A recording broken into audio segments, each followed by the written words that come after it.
A warm welcome to everyone from Excellent Excel. Hope you all are safe and doing well. Thank you all for enrolling in this event. Excellent Excel welcomes you all. For those of you who don't know about Excellent Excel, here's a gist.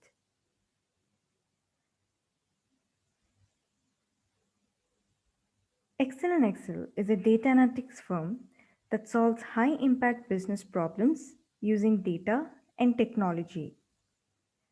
We provide end to end services in the field of data analytics and data visualization. Our core services include analytics, consulting, and training.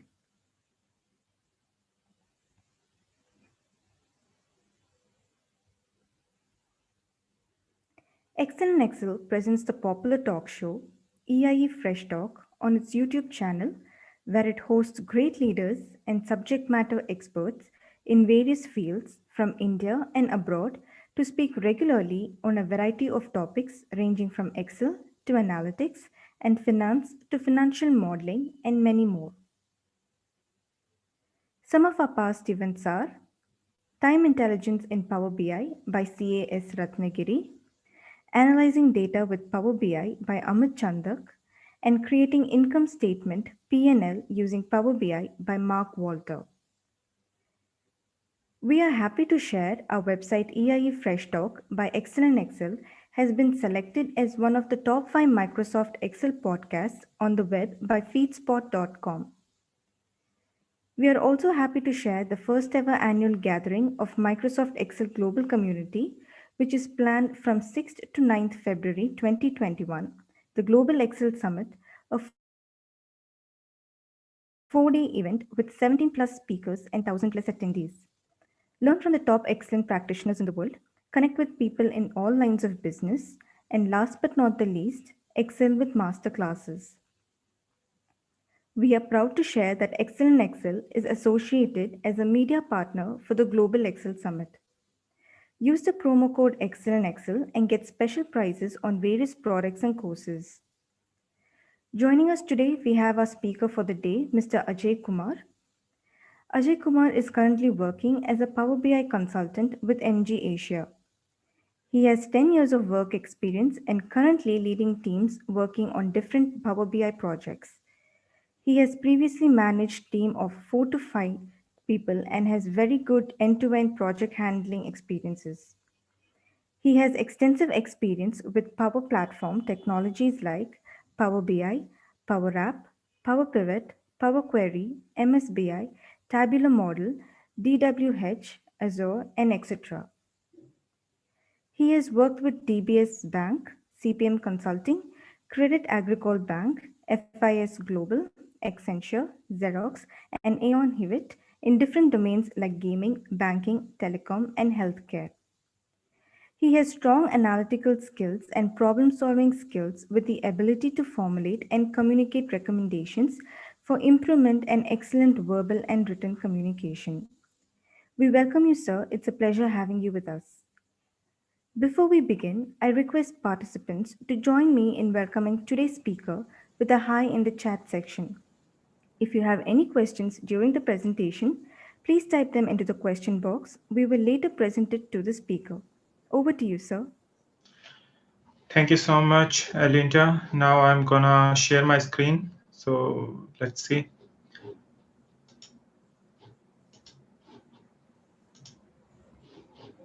Please let me know once my screen is visible to you.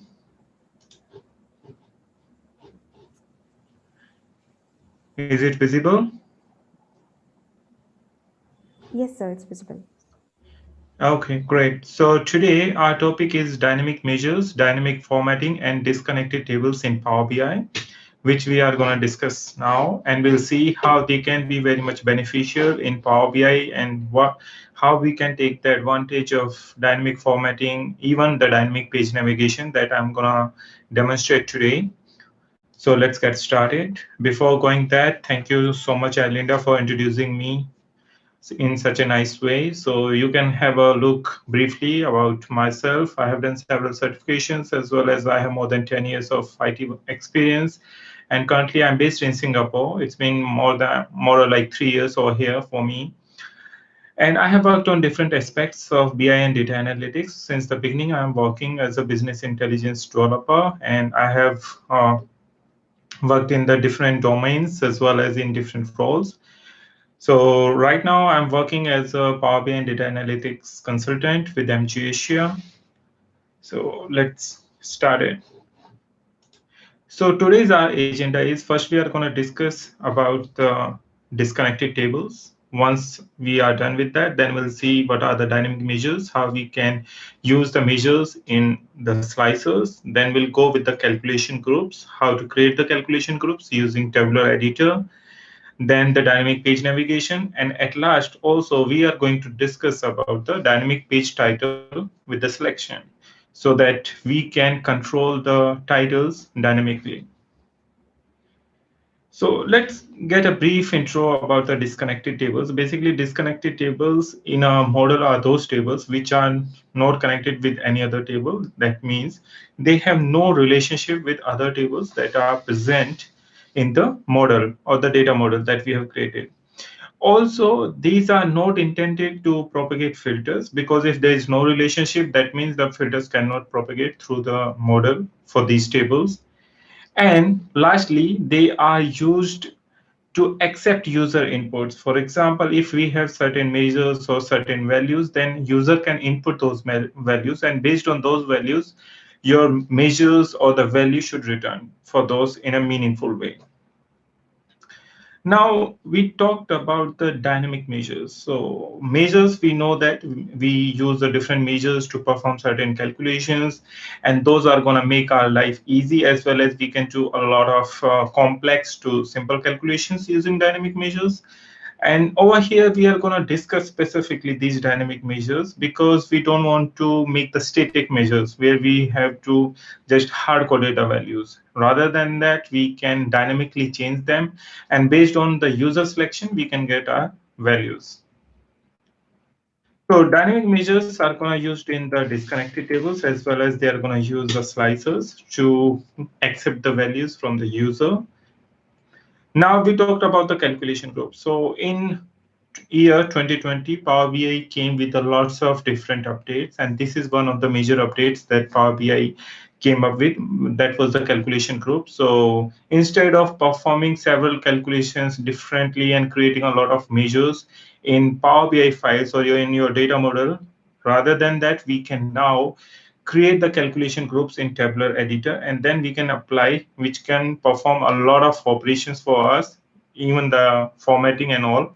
So we can create those dynamic measures with the help of these calculation groups into our tabular editor, and also we can create different calculation items.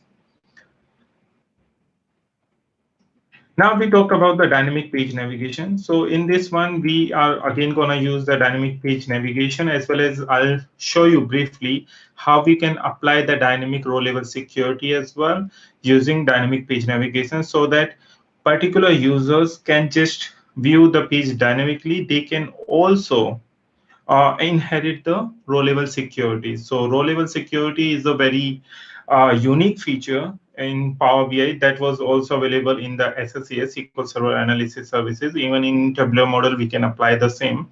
But in Power BI, we can apply now this feature even apart from the data, we can apply on the pages as well. So how we can do that dynamically, I'm going to show you. And lastly, we are going to discuss about the dynamic titles, and then we are going to see how we can use these dynamic titles, and we can even we can restrict them. Okay, if suppose we are going to get after a certain limit the number of selections, then it can show some another title rather than just selecting the individual names or the selections that the user has been user is selecting over there. So let me move to my first very Power BI file and see how to use them. Oh, here is my very first file where we are gonna use our measures, and now we are gonna start the disconnected table, the very first one. So let me just show you. Give me a minute, guys.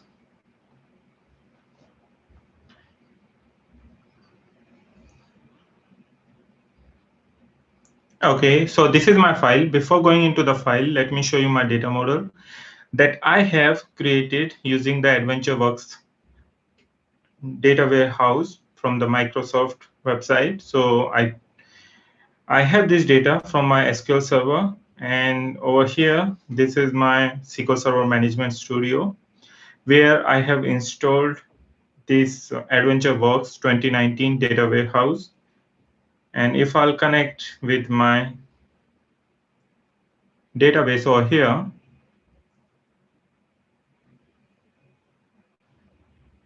we don't need this, and we need Windows authentication. Let's connect.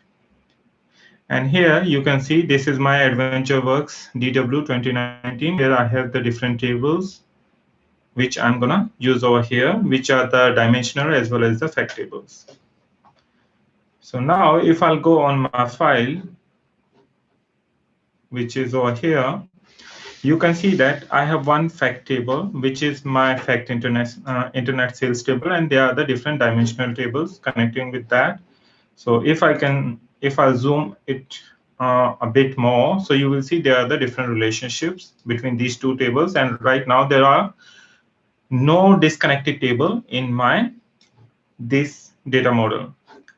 So disconnected tables are very useful when you have to do if else analysis, though you can also come over here in the modeling tab, and from there also, if I'll go, let me just go to my if else analysis so that I can show you over there.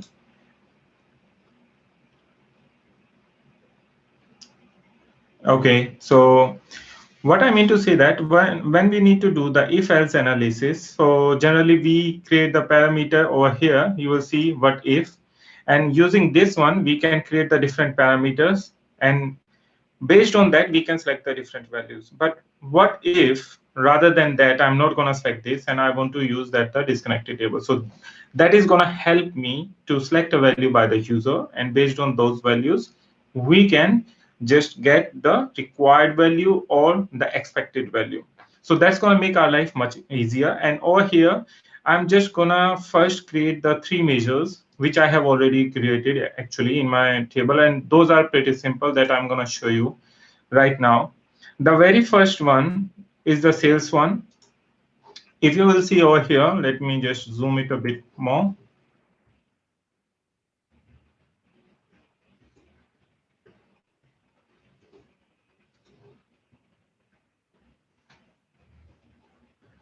Okay, I believe, yes. So here you will see this one is using my sumDex function, and here I'm getting the sales amount from my fact internet sales table. That's the very simple example of getting the total sales or sales over here. And then similarly, I have created for this orders, we have sum of order quantity, that is my total order quantity, and I have this cost as well. Similarly, these all are just using the sumDex function, nothing more. And that's why I'm not creating over here, because we have time constraint as well, and we have to cover a lot of things today. Then we have the margin. I'm calculating sales divided by the cost, and the last one is the gross margin, where I am first subtracting cost from the sales and then it dividing by the sales. So those are the a few measures that we are going to use. So let's create our very first table, that is our disconnected measure table. And for that, we will use this option to enter data, and we are going to give it a name, measure table. So this table is going to contain all those measures that we will use in the slicer. So let's give it a name, measure name. And also we are going to create one more column over here for the sorting purpose, and we'll call it sort order.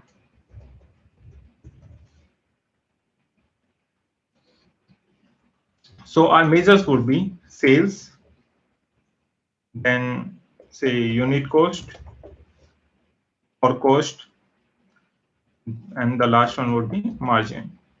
So this sort column I have created just, for example, sometimes we need to sort them according to the requirements. I need first margin or I need first unit cost so that you can use this column and easily sort your data.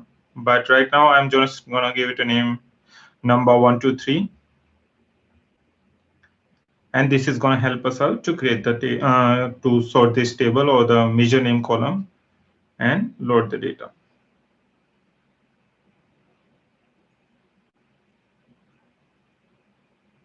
Now, if I'll go back into my data model, you will see there's a new table, measure table that I have just created. And this table has no relationship with any other table. That's why this table is now known as the disconnected table, because there's no relationship with any other table. Now, the second task over here, uh, give me a second, please. Now we have created our very first disconnected table, and now we are going to use this in different measures to see how we can calculate the measures dynamically. We have to create now a new measure.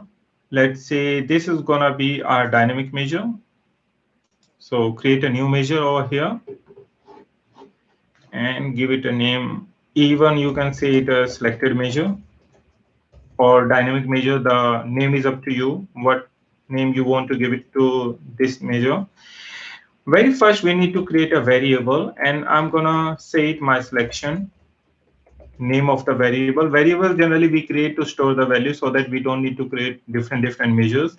In a single measure, we can create as much as variable we want over here, and this is gonna help us out to do the calculation within the single measure, as well as it's gonna be very easy to read. And in terms of performance as well, this is gonna help us out a lot. So the very first DEX function I'm going to use is selected value. And I'm going to use this because if I'm selecting any values from my slicer, based on that, it's going to give me that particular value. And my values would be come from the newly created DEX disconnected table where my column name is measure name. So let's select this one. So this is my variable where once again, I'm gonna explain you this. My selection is the name of my variable, which I'm gonna use over here. Selected value is gonna give me the value that I'm selecting from the particular slicer. And in the slicer, I'm going to use measure name, column, and the different values are over there like sales, cost, and margin, which I just explained you before this step. So once I get this, then I have to return the value. So my variable is there. In the variable, my values is coming. And after that, I have to return the value. So for that, we have to write return. What we want to return now. So definitely, whenever we are writing this code, the measure and using a variable, so we have to return the value as well, which would be our result. So here I'm going to use my switch statement. Switch is just like if else statement. You can use if else as well if you want to. Otherwise, I'll suggest to use the switch because it's better in reading as well as it's kind of better in terms of performance as well as compared to the if statement. So I'll say true means once my this condition is meeting, then it's going to be true. And it's going to say my variable, my selection that I have just created on the top. You can see here, this is my variable. So if my this variable equals to sales,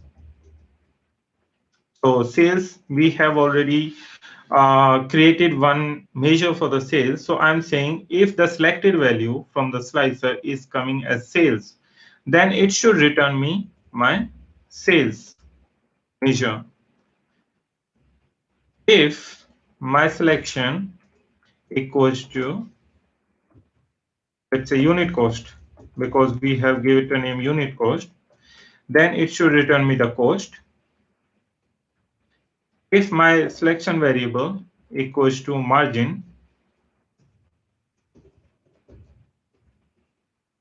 then it should return me the margin.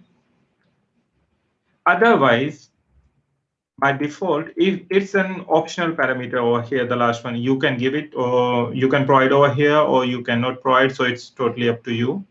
So I'm gonna give it a sales. So if none of them is selected or all of them selected, it's always gonna give me the sales one. Now you don't need to close it. Even you will just hit enter. It would automatically take the last bracket to close it, and hence it's done over here. We have just created this selected measure. Now let's create the very first slicer. And in the slicer, we are going to use our disconnected table, which is my measure name. You can see over here, my three different measure names are over here. And now let me create a chart, convert this into chart. You can create it as a table as well, up to you which visualization you want to create. It's going to give you the right value. So in the axis, I'm going to use date. Let's say this is my date column, or even I can use month here if I want to, and selected measure, because I have just created this. You can again see the code. I have created this and I'm going to use this one in the values field. So you can see it's going to show you the different values. Right now, if you will notice, I haven't selected anything. And since I haven't selected anything over here, this is the reason it's going to give you the sales value only. So you can see everywhere you go anywhere, you will see the sales value. However, if I select the margin, it's going to give me the margin values. So 1.5, 1.6, 1.7, something like that. And it's going to give you 1.5, 1.6 because this margin has not been formatted yet. If you will format into percentage over here, it's going to give you the percentage, but I'm not going to do that right now. There's a reason, because we are going to create the formatting dynamically in later in this session. So right now I'm going to leave it right as it is. So what we can do, just to see these values, I'm going to convert this into table. Here you can see the different values. And if you will select sales, your sales values are appearing. If you will select unit cost, your cost values are appearing. And you can use them anywhere as a slicer. And not only these one, if you want to create some more measures, then also you can create. And that's how this dynamic formatting or the dynamic measures are very, very useful for creating those kind of scenarios where we want to just toggle, or we want user to select the different values, and based on that they can select. Also we can create for the if we have to create mtd, ytd and so on, those values also we can create and we can put in the measure. For that we just need to create one extra table. In that disconnected table we'll put total mtd, total ytd, or the mtd, ytd, previous ytd, something like that. Those we can fetch over here, and based on that we can create that another selected measure or dynamic measure. Similarly, everything is going to happen. Any question till now, or if something is going above your head, please raise your hand and ask me.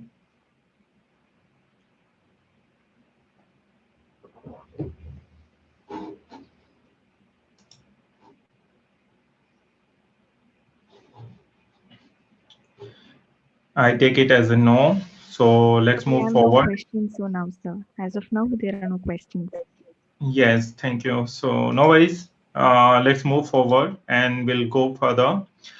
Now, in this one, we are going to do the formatting, as I explained you just now, that before that we haven't applied any formatting. Now I want to do the formatting as well dynamically.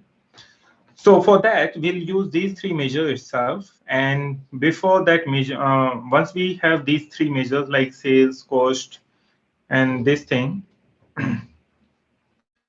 so what we have to do, first of all, you should have a tabular editor installed as an external tools. And even if you don't have, so I request you to install the tabular editor from the sqlbi.com, or you will just need to type on Google and you will get this tabular editor. And it's a very powerful tool. Once you are working on these data models, you should have two tools, which I personally recommend, Dex Studio and tabular editor. They are going to make your life much, much simpler, and you can work proficiently as well as you can improve the performance of your reports and dashboards.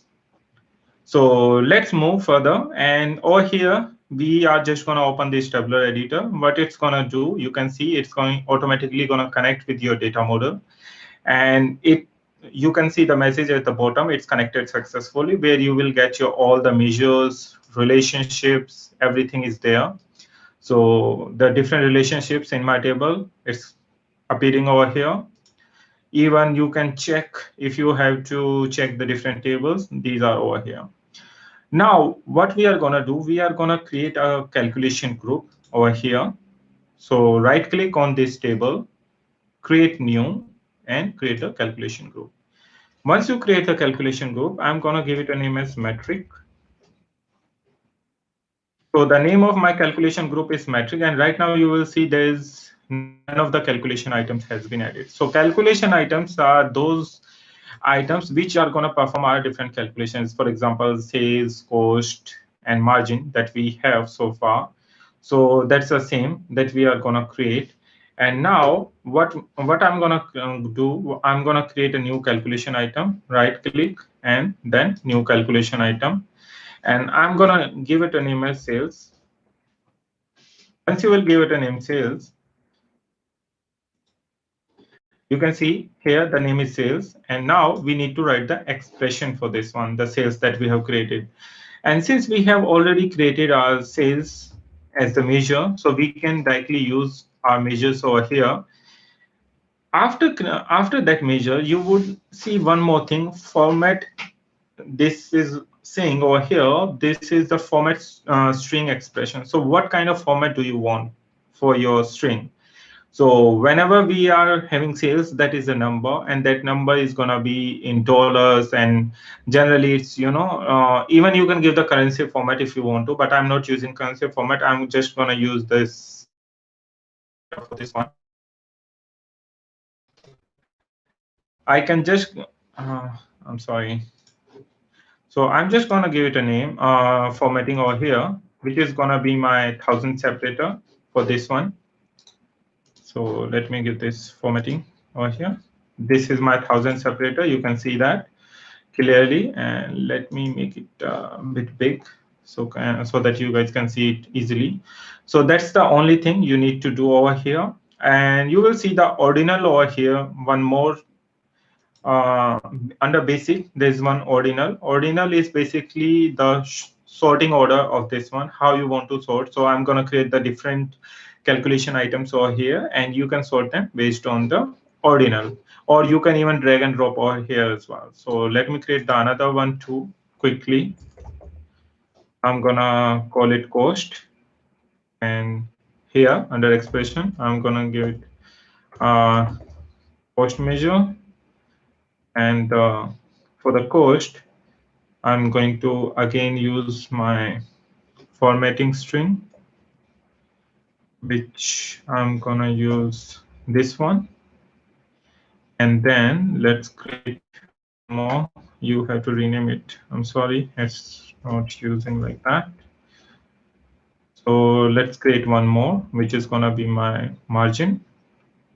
So let's start renaming over here, margin.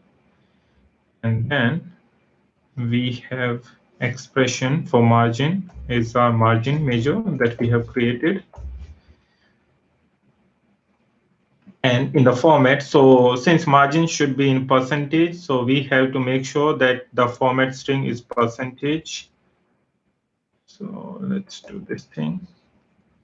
We have created these three too, and you can even drag and drop these as well if you want to in this right hand side panel. But right now I'm just gonna create the sales on top, sales, margin, and cost like that. And you will see there is question mark over there. This is because these are not being saved into your model yet. So you have to save that. Once you create them, click on save, and you will see there's something saying which is saying it's not correct. So let me see. Format string expression, syntax error during passing this invalid token. Okay, so what's happening over here? You will see this one. So it's a double quote. Make sure whenever actually you copy these strings, then it happens. So let me change in all three quickly. So you can copy from the online as well if you want to. You will get all those format string, or you can use your Excel itself, because in Excel we have so many custom formattings. So let's save. So it's been saved. Now you can see clearly. Minimize it and see the option over here. Once you create new calculation items, and you will see this refresh now. That means something is new is over there. So you will click on refresh. Great. Once I click refresh, I have this name. So that means I have created different calculation items which are under this one. So here you will see we have three new items or the calculation items under our calculation group.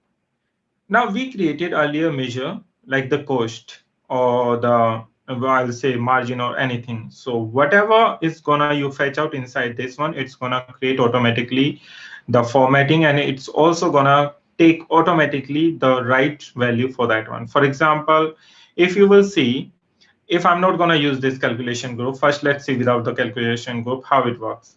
So if I'm not gonna use calculation, it's gonna give you the different value.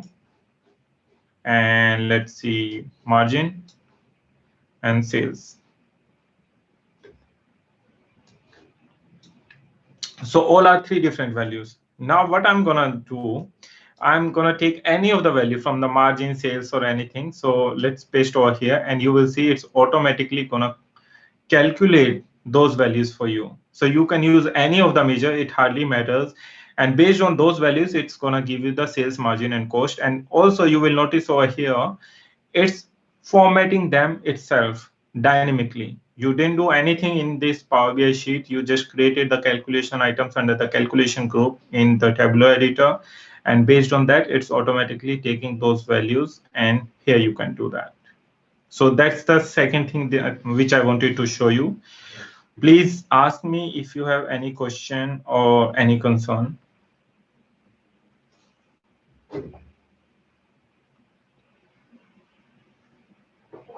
If not, then we are going to move on third one. But before moving on third one, I'll also want to tell you one little bit of trick which you, if you want to apply whenever you are using Excel or Power BI and you are not able to format anything. For example, this is my sales measure. It's just any measure, just consider right now.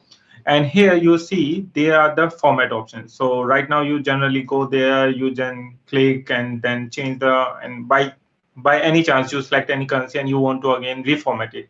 So you can copy your formatting options from the Excel, and then you can directly paste over here. So that's what you can do. And even you can type with your, manually using your keyboard, and all once you will hit enter, that's going to apply over here. So no worries, whenever you even make the mistakes, you can do it over here.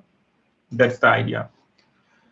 Now let's move into the third one, where we are gonna switch between the formatting and non-formatting one. And for that, we have to create the another measure in the calculation group. So what I'm gonna do, I'm again gonna use these three calculation groups. And let me go back on my tabular editor. You will see here we went one by one, and then we created for different formatting options for different one. But in this one, I'm not gonna do this any all of them differently, like one by one separately. Rather than that, I want to create it in a single one, all of these three. So how can I do that? So for that, what I need to do, first of all, we have our measure over here. This is my selected measure. So I'm going to use this one in this one, the new one that I'm going to create right now. So in the selected measure, we just created one variable where we were getting the values, which was coming in the slicers. And based on the slicer values, it's going to return me the different values. So let's use this one. And let's create a new slicer over here where I'm going to use my measure name. So let's say name, calm down. And this is my measure name. Again, I'm going to use this as a slicer. Now, what I want to do, I want to create this in a single piece of work. That means I don't want to create the different groups for individual one. So what I want to do, I am coming over here again in my tabular editor. I'm going to create a new calculation group, and this calculation group I'm going to say let's say disconnected table, or not the disconnected table. Let's give it a name, any random dynamic measure. So this is the name of my new calculation group, and here I create the one calculation item which I'm gonna say it's a without format.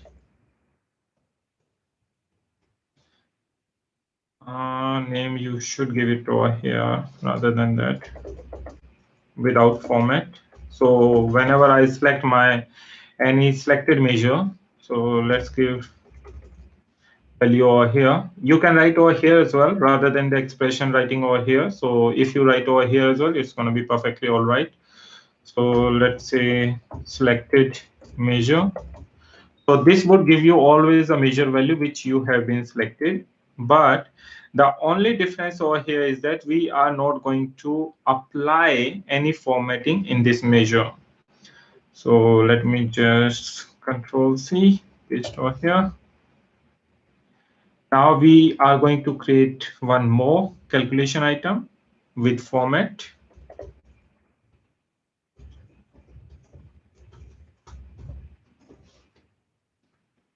Once I click this with format, here is the one where I'm gonna apply the different formatting into my variable. So how I can do that? For that, let me make it a bit bigger. And here, actually, I need to write over here. But since right now I cannot write anything, it's bit small space. So in order to demonstrate you, again, I'm gonna write over here. Very first, we need to, I'm sorry, guys. Very first, we need to create a variable. Variable, again, we are gonna store some value. So let's say it's my measure name variable where I'm gonna say selected value. So selected value dex expression is always gonna give you whatever values you have been selected into your slicers. And the value that I'm gonna select is from my measure one. So let's say measure table. Let me copy from here so that I'm not gonna make any mistake.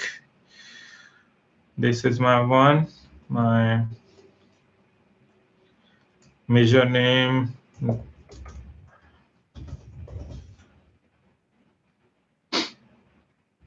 selected measure. So I'm just gonna use it over there. So I'm gonna modify it again once it's here.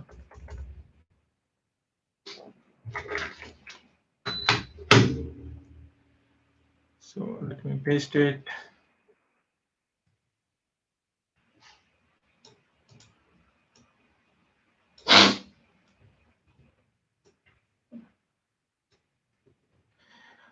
So in the select,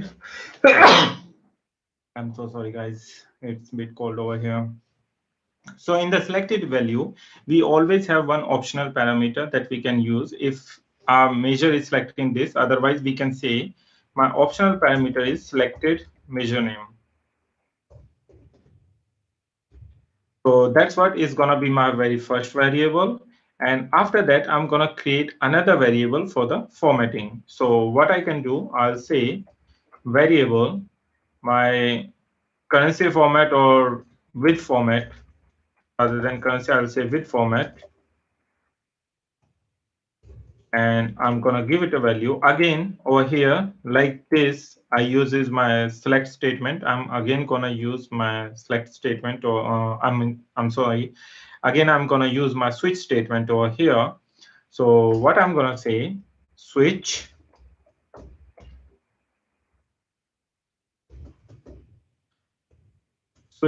true if value is meeting. And What I want to say, if my this above variable name, which I have created over here, measure, if my measure name is coming as margin, then what should be my format? So over here, if my measure name is format, then my format would be in percentage, and for that it should come like something like this, up to 2 decimal places. I want that.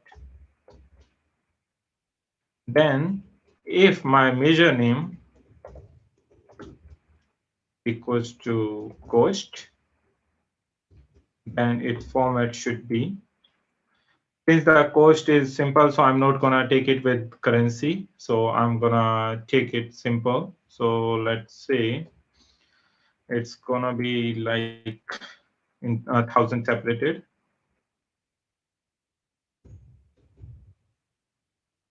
and the third one would be, if my measure name is sales, then it should be currency formatted, and for that we can use the dollar symbol. Let's put it like this, like this, and here we go. So if it's gonna meet any of these, then it's gonna be this. Otherwise, I'm again gonna return my, let me first delete this. It's gonna be confusing. So either of the condition is meeting, it's gonna return the corresponding one. Otherwise, it's gonna return me the selection, selected format measure string. So it's gonna return me the default one. Now we have two variable over here. Now we need to return the value. And in the return statement, we can just return this with format. That's it. Let me go once again with that. So very first, we are saying that first we have the selected value, which is gonna be selected from our slicer. It's gonna be selected the measure, like we are selecting sales, cost, or margin. Based on that, it's gonna give us that value. And we are again using this created variable in the another variable inside another variable, where we are using the switch statement. And in the switch statement, I'm saying if my this variable value is coming as margin, it's gonna return me the 1,000 separator value. If it's coming the cost, again the same. And if it's coming the, sorry, if it's coming the margin, it should be percentage. I'm so sorry guys, let me do it once more. So if it's the margin, this value should be my percentage. And if it's the cost, it's gonna be 1,000 separated, 2 decimal. And if it's the sales, it's gonna be with the dollar sign or the currency format. Otherwise, it's gonna return me the selected measure. So here I'm returning this. So let me just cut it over here, and I have to paste it in my expression. So in the expression, we always need a selected measure. And in the format string, we have to paste this. So you will see over here, I have pasted it, and it's going to be over here. So now we have without format, with format. Without format, we have no format string. In the with format, we have created all the format string into inside one string expression. I'm going to save it again, and it's going to give me some error. So it's saying the syntax is incorrect. Okay, we haven't closed anything. Awesome. Let me just see. I think there's some problem. Let me paste it over here once more. It happens, guys. It didn't take the full value. Just make it a bit nicer.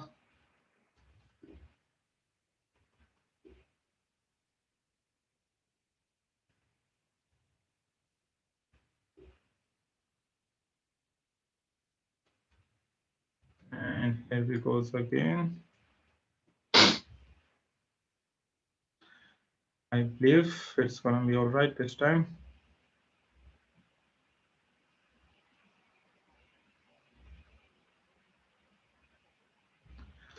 Let's just save it again. And this has been saved. with format, without format.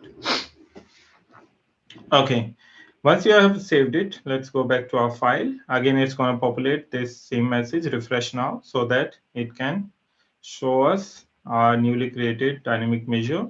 So you will see here we have this dynamic measure with the name. Let's drag it over here. Not here, I'm sorry. Let's drag this dynamic measure name over here.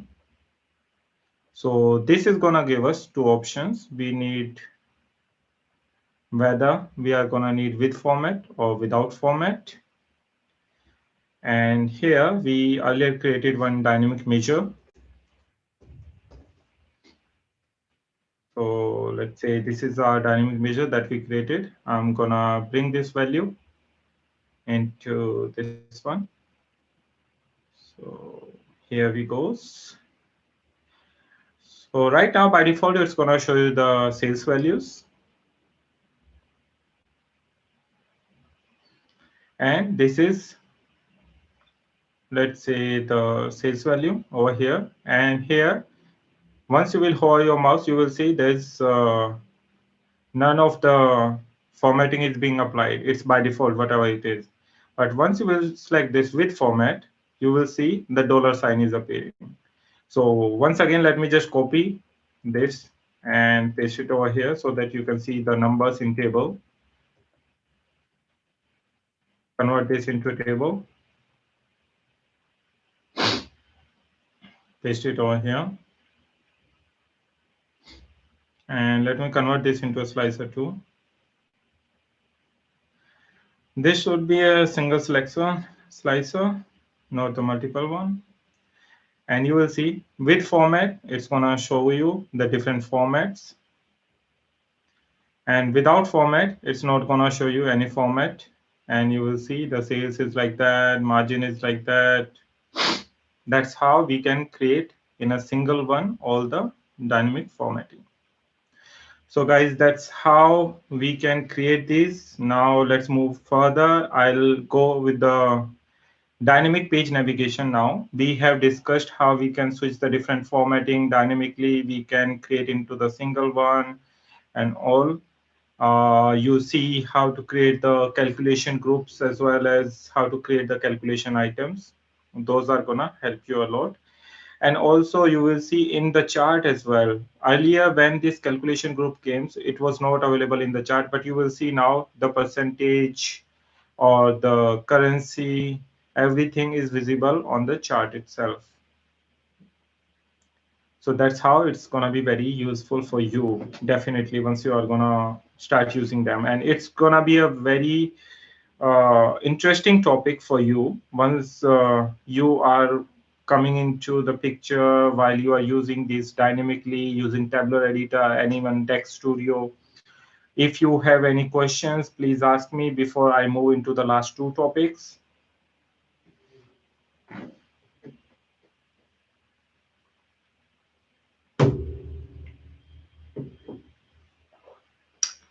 Alindra, is there any question? No, sir, no question yet.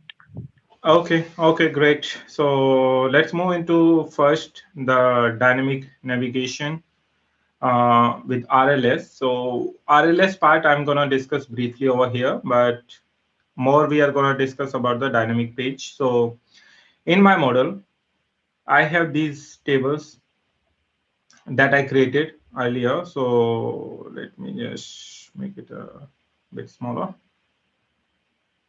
and zoom out.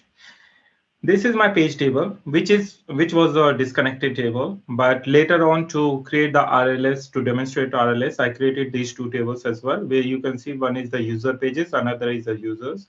User pages contains the email address and the page name, and the user table contains the username and the email addresses.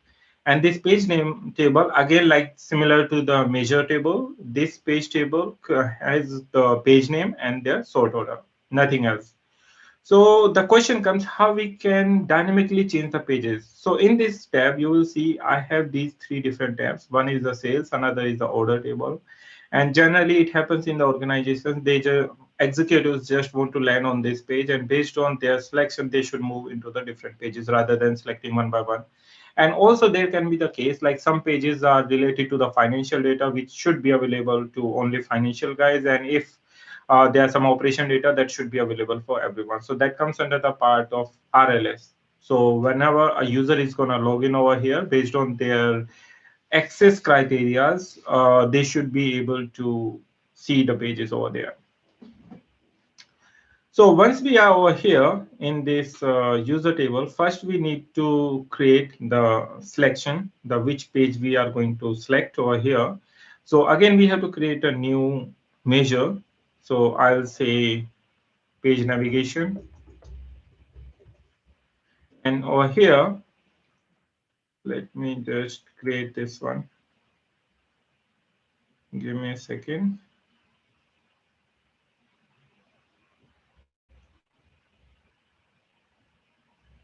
So in this page navigation, again, I'm going to use this selected value dex function, which is going to give me my selection that the user, which page they are selecting. So selected value, and this selected value should get name from this user pages table. There is a page name. So let's select page, and we have this table pages where we have the page name. So once we have this, just hit the enter button. Now, if I'll just show you, first let me get these page names over here in my slicer. And now you will see I have these three different pages. That should be a single selection, not the multiple selection, because at a time you cannot select two pages. Okay, so we have these pages, selected pages, and the variable that I have, not variable, the measure that I have created is this one, and it should give me my page name whenever I select any page. For example, right now home is selected, home, order is selecting order, and sales is selecting sales. So that's how I'm getting my page names. But the real question comes, it should also navigate me to the different pages based on my selection, which is it's not doing right now. So what I need to do further I need to create one more measure in this user pages table. What I'm going to do over here, I'm going to create a new measure, and this measure is, I'm going to give it a name like suppose page to click. So which page the user wants to go, we can do that. And for that, I'm going to concatenate one string with my measure. So let's say click to page. And I'm gonna do a bit more changes over here. Concatenate this one with my previously created measure page navigation. So once you are doing this, just hit enter, and let me show you why I did this. So I'm gonna select a new card over here, and let's bring this. So you can see that it's just for the demonstration purpose. I'm showing you over here what values it's going to return. So you see which page I'm selecting, it's going to give me the corresponding value. But we need to perform one action which is missing right now. So what we have to do, we have to just insert one button over here. So let me insert a blank button. And in the blank button, I need this title. So let's say this is my button. You can format the button. There are lots of formatting options from here. But right now we are interested, this text which is coming over here, it should appear on this button. So what I'm going to do, I'm just going to click on this button, and here the different options are going to pop up. And this is my button text. I'll go over here and I'll say find a value, and value is from my click one that I have created. You need to select this one, and after selection, click OK. So you will see whenever I'm selecting any page, the button is showing the different options. But the real action comes over here. The last and the most interesting part is how it is going to go on the different different pages. So for that, we have to come on action. Action, just see there would be different options available. So we need the page navigation, which page it should navigate. That's we are gonna select from our measure. And this is gonna give us the page navigation option over here. So you will see this is our page navigation measure. Just click OK. And once you've done that, our part is done. But make sure in the pages name that you are written over here, they should exactly match with the name that you have provided over here in the pages table. So these are the page names. They should exactly match with the page name that are over here. Otherwise, it's not gonna work at all. So let's select this one, orders. And once I select this, it's saying click to page orders. Right now, it's in not in the Power BI services, so you should hold control and then click, and it's gonna make us to the orders. Now you can go again back, just click there, and now I want to navigate to sales page. Click sales. You are at the sales page. That's how you can navigate to any page with these just two different measures and one disconnected table. Now comes to the RLS part. As I told you earlier, I'm going to briefly introduce over here the RLS, dynamic RLS over here as well. So apart from this page table, I created user pages table where I'm mentioning the different page names and the email addresses, like which user should be able to navigate to these pages. That's what is important over here. So the email address should be correct and the page names should be correct over here. So which user have which page access. And the last one is the users table where I have my username and their email addresses. Once you have these three tables, you can connect this, but make sure the user pages table to user page table, this propagation of the filter. I have already made a couple of videos on propagation of the filters and the RLS. If you want to check those, please go on my YouTube channel, BI Consulting Pro. You can check them over here and let me know if you have any more questions. But the arrow sign shows like it's gonna propagate from where to where. For example, if I'll talk about these two tables, it's saying the users is gonna select from here, and based on the selection email ID over here, this table is gonna get filtered. Once this table is gonna get filtered, then this table can filter the pages table as well. And here the relationship is bi-directional. So once you will click over here, you will see it's the cross filtering in the both directions. Also, the very important step, RLS won't work unless until you check this box over here. Once you will check, only then your RLS is gonna work. Once you are done with this, now we are good to create a role. So in order to create the role, what you can do, you can come over here, you can manage roles. So just go there, and our filter is on users table. So here I am filtering the email addresses using the user principal name. User principal name and username both are different. So username generally give you your first part before at of your email address or sometime with the slash, and once you are going to publish this into your Power BI services, it's going to return you an ID, not the your email address. So that's why I always use user principal name. Once you are going to use, so this table is getting filtered by the user's email address. Now let's go back over there. So that's how you have to create this role. I'm filtering this users table based on the email address. For example, my email address is biconsultingpro.com. Once my email address is there, I filter this table would contain that only. Then this is going to propagate over here. So this table, user pages table, which is over here, user pages table would have the email address regarding this connect only two pages, home and order pages over here. And once it has these two pages, so that means whenever we are selecting any of the page name, that would come over here and say, it's gonna say, okay, the relationship is based on page name and page, and it's gonna show me those pages only. It cannot go on any other pages. Once you are done this, you can even view your roles in the Power BI desktop files. You will go over there and you will see, okay, you want to see the role based on the page that I have created. I say, okay, and then you will see, and it's gonna show you based on that only because it's gonna allow on the sales one. So that's how you can validate your role. Once you are gonna publish that, then you have to check those roles and validate those roles on the Power BI service as well. And you need to add those email addresses on the Power BI services.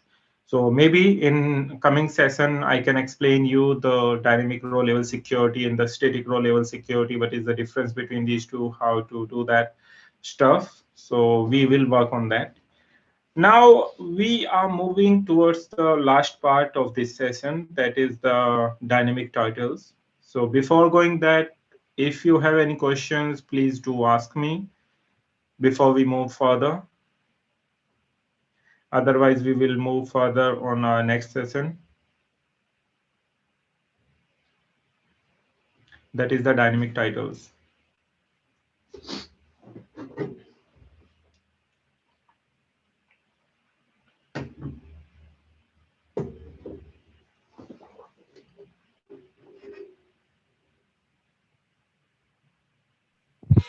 No, sir, not yet. Okay, great. So guys, the last part is over here, the dynamic titles. For example, you can see right now I haven't selected anything in this file, and that's why nothing is even appearing over here. No countries has been selected. But once you will select Australia, Australia is going to appear. If I select Canada, then Australia and Canada appear because I have selected two. If I select France as well, it's going to appear the France. um, so likewise, but if you will see, if I select one more country, it's going to say and more. So it's not going to give me all the options. So generally we can set the limit how many titles should appear in this one. So how did I achieve it? Let's go through that step. So the very first one, what we need to do, we have to create one measure which is going to return us our selections. So in this one, first I'm gonna create a very small, like a very kind of basic expression measures, which is gonna return some values, and then I'm gonna explain the bigger picture of this one, how to achieve that. So let's say this is my dim product table. Not dim product table. Let's say this dim sales territory from where my title is coming from, this sales territory country. For this one, I'm going to create a new measure, and I'm going to say this selected country,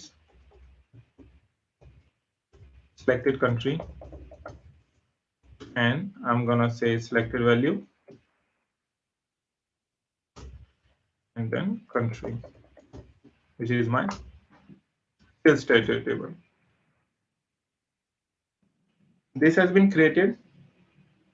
Selected value is same as I discussed earlier with you guys. So there is no difference in the this DEX function. If you want to learn more DEX, then we have a series of DEX Sundays. So you can join that part too on YouTube, and every week we publish something new in DEX. There that might be helpful for you. So you can subscribe the channel and you can view over there or watch the different videos. So once I did that, so let me just pull down a card to show you this, what it's returning. Let me drag it over here. It's gonna return you blank because there are the multiple values selected. The selected value function only gonna return you the one value, not everything. So once I select all, just remove that. And if you will select Australia, it's gonna return you the Australia over here. You can see clearly. And if I select Canada, it's gonna select the Canada. And likewise, but if you are going to select more than one value, it's not going to return you any value. It's going to always return you the blank. Great. So far we see the functionality how we can select any value into one measure using the selected value function. So I'm going to remove this one, and now I'm going to explain you the bigger part of this one, which I created already. And this one is a bit um, large, or the long one.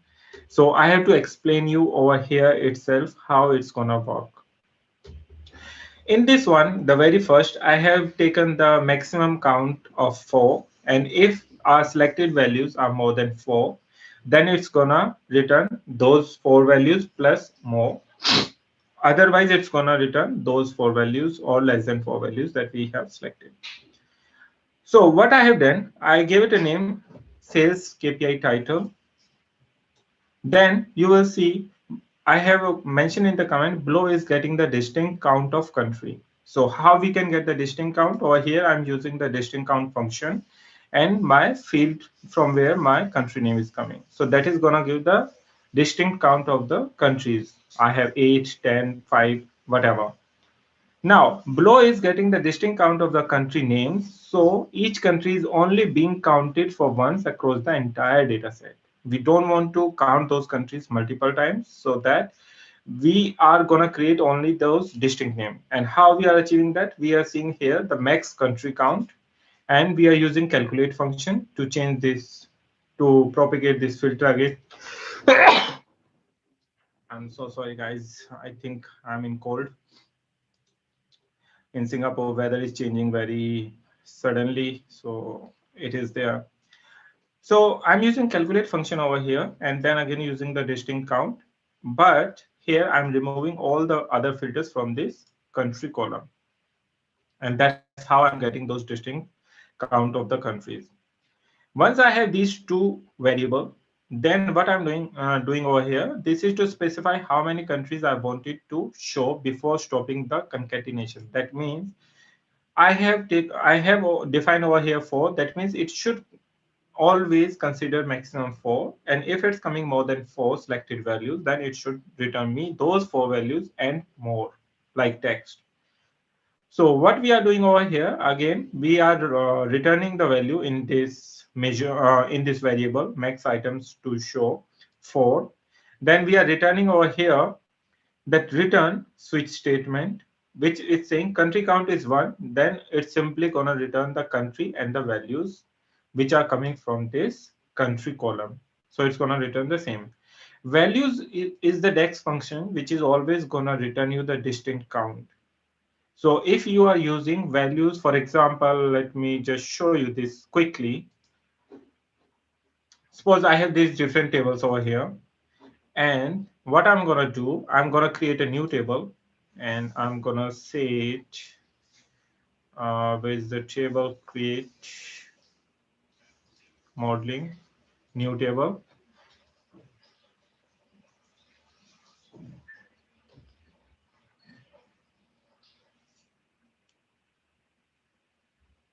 What's wrong? Why it's not going to create a table?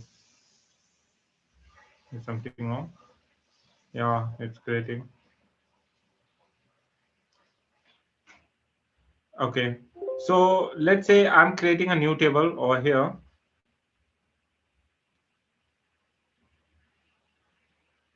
Here you can see my formula bar where I have top 5, but I'm going to say the distinct countries. And for that, as I mentioned, the values is going to return you can see that when a column name is given, returns a single column table of unique values. And over here, we are going to use the country, the same field, and hit enter. And let's see what it's going to show. It's going to give me the different distinct country names from there. So that's how we are using the values over here. So let me just go back again. Title. So we are over here. So it's saying if the count is 1, because if the selected value is only 1, it's going to give me country and its name from this table. Again, if it's saying if its country count is equals to the maximum count, then we are saying no country is selected, because if we haven't selected any or we have selected everything, so there should be one text should appear over there. So that's what we are doing over there. And now we are saying over here that your country count is less than equals to the maximum items to show. Then over here we are using this concatenation between these two. There are two parts. One is the string part, and then concatenation is happening over here where I'm saying concatenates function. So basically concatenates helps us to concatenate the different strings, which I'll just show you in the title how they are appearing. And it's going to return that using the top end function and the max values, and then it's gonna take the values from the country table. So that's how it's using this. So top n, basically top n is gonna be used to get the top 4 values or top 5 values. So over here our count is 4, so that's why it's using this max item count to show over here. It's the complete syntax of this top function where it's gonna say the which is the count that you're gonna return and the expression over here. So in our case, this is gonna act as a table, and this is would be the count. So top four from this table, and then it's gonna return me the country names. That's how we are gonna concatenate this one. Otherwise, it's gonna return this name. So since I already told you, like if we have four, then we are gonna return this one, the four country names, because our maximum count, that limit that we have set over is four. But what if it's more than four? Then we are again gonna use this one, but we are gonna concatenate this string more and more. That's it. So if you want to go with this more, or if you want to understand something more regarding this one, you can ask me at any point of time. I'll show you where you can contact me, my LinkedIn, my BI Consulting Pro website, YouTube channel, Instagram. I'm available everywhere. You can connect with me. Uh, how to connect with me, you can go through those channels, and then you can ask me any problem, whatever you are encountering.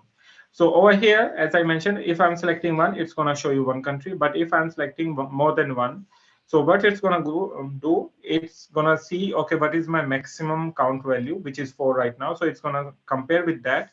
If it's equals to and greater than that, it's going to concatenate all those countries. So like that, it's concatenating over here with the comma, where we use the concatenates function, and then you can select likewise.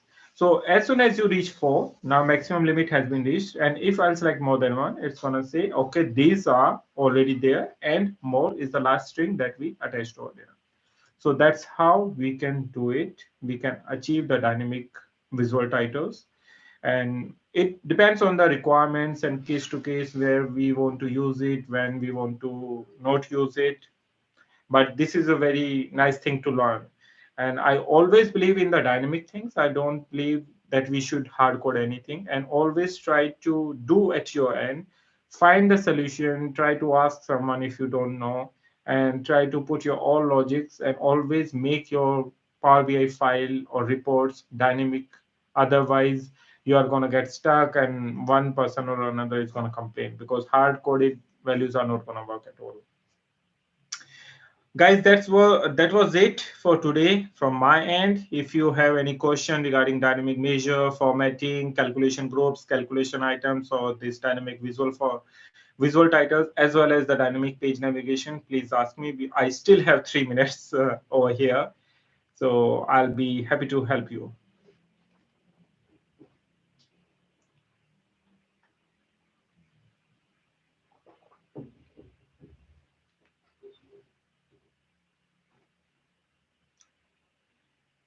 I guess, Elandra, there's no one, so hand over to you.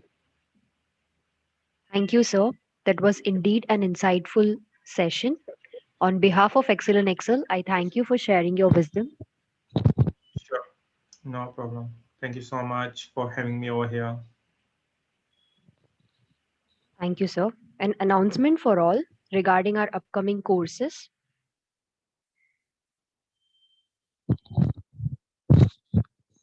We have a session on how to import data to Tally. If you want to deep dive into Tally and want to learn more on it, join us in our 90 minutes course starting from 23rd December, instructed by Mr. Devakumar. It will be one-to-one session on Zoom, no pre-recorded sessions available. We have special offer for you. Use the promo code FreshTalk and get exclusive discounts. Interested participants can register from the link displayed on the screen.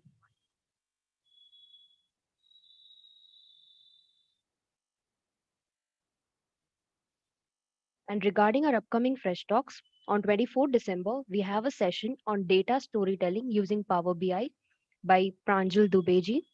On 8th January, we have a session on Google Sheet plus Power Query for report automation in Excel and Power BI by Mr. Michael Olafusi. And on 23rd Jan, we have a session on storytelling through visualization by Nidal Feroz. Thanks again for joining us today, and we will see you next time. Do not forget to like the video. For more updates, subscribe to our channel. To more To know more on EIE Fresh Talk, use the link in the description. Stay tuned for more Fresh Talk. Happy weekend and thank you all. Thank you so much, sir. Thank you so much. Bye bye. Have a nice day. Thank you. Good night. Good night.